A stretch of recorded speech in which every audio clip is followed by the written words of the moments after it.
Hello guys, ഇന്ന് നമ്മുടെ നന്ദുവിൻ്റെ birthday ആണ് കേട്ടോ. അപ്പം ഞങ്ങളാണ് അലങ്കോല പരിപാടികളൊക്കെ ഏറ്റെടുത്തത്. അമ്മായി ഞങ്ങളുടെയാണ് ഏൽപ്പിച്ചത്. അപ്പം ഞാനും കാവ്യയും നവ്വും കൂടിയിട്ടാണ് ഇതൊക്കെ ചെയ്തത് കേട്ടോ. എന്നിട്ട് ഞങ്ങൾക്ക് പറ്റാവുന്ന രീതിക്ക് ഞങ്ങൾ അലങ്കോലിച്ചിട്ടുണ്ട്. അത് കഴിഞ്ഞിട്ട് കേക്ക് വന്നു. കേക്ക് വന്നപ്പോൾ നമ്മൾക്ക് കേക്ക് കഴിക്കാനുള്ള ത്വരയായി. അങ്ങനെ കേക്ക് മുറിക്കാനുള്ള പരിപാടികൾ ഞങ്ങൾ തന്നെ സെറ്റ് ചെയ്തു കേട്ടോ. നമ്മുടെ സ്വന്തം നന്ദുവിൻ്റെ ബർത്ത്ഡേ ആയിട്ട് നന്ദുവിന് ചെറിയ പിണക്കൊക്കെ ഉണ്ടായിരുന്നു. എന്നാലും അതൊക്കെ വകവയ്ക്കാണ്ട് ഞാൻ കേക്ക് മുറിക്കുന്നു പറഞ്ഞപ്പോൾ അവൻ ചാടി എണീറ്റ് വന്നു കേക്ക് മുറിക്കാനായിട്ട്. അങ്ങനെ നമ്മൾ കേക്കൊക്കെ മുറിച്ചു കൂട്ടാ. പിന്നെ നമ്മുടെ അപ്പുക്കുട്ടൻ നന്ദുവിന് ഒരു ഗിഫ്റ്റ് കൊടുത്തിട്ടുണ്ടായിരുന്നു. അതൊരു വെറൈറ്റി ഗിഫ്റ്റ് ആയിരുന്നു ഗൈസ്. അത് കാരണം ഞാൻ അതിൻ്റെ വീഡിയോ ഇടുന്നുണ്ട്. പക്ഷേ അതിന് ഞാൻ വോയിസ് ഇടണ്ടെന്ന് വിചാരിക്കണം. അതങ്ങനെ കേൾക്കുമ്പോഴായിരിക്കും രസം. ഇനി എപ്പോഴേക്കും അത് ഭാവിയിൽ എടുത്ത് നോക്കുമ്പോൾ അതൊരു രസമായിട്ട് എനിക്ക് തോന്നണു. അത് കാരണം അതവിടെ കിടക്കട്ടെ അല്ലേ. അതിൻ്റെ വോയിസ് വേണ്ട. അത് അതിലുണ്ടായിരുന്നു.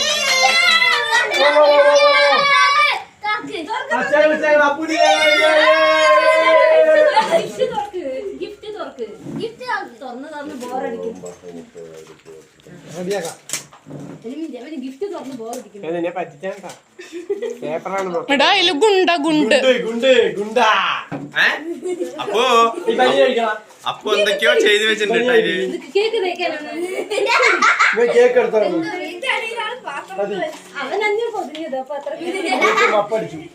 കണ്ട അവന്റെ ഗിഫ്റ്റ് അവനെന്നെ തിരിച്ചു കൊടുക്കണേ കളയാൻ.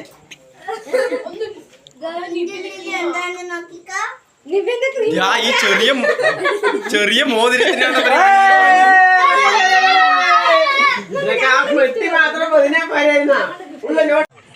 അങ്ങനെ നമ്മളുടെ അപ്പൂന് ഗിഫ്റ്റ് നന്ദുവിന് ഗിഫ്റ്റ് കിട്ടിയത് മോതിരായിരുന്നു. അത് കഴിഞ്ഞിട്ട് ഞങ്ങൾ ഐസ്ക്രീം ഒക്കെ കഴിച്ചിട്ട് അത് കഴിഞ്ഞിട്ട് ഐസ്ക്രീം കഴിച്ചു. പടക്കം പൊട്ടിക്കണ ചടങ്ങിപ്പോയി. അതാണ് ഗൈസ് കണ്ടത്.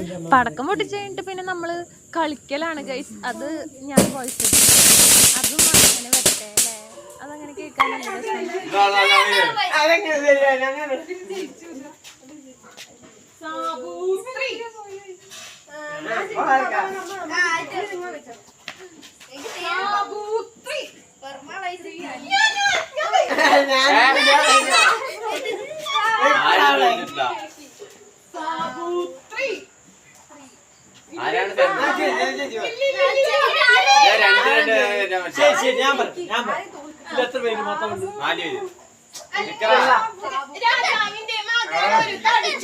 രാജാവിന്റെ മകള് തടിച്ചല്ല. രാജാവിന്റെ മകള്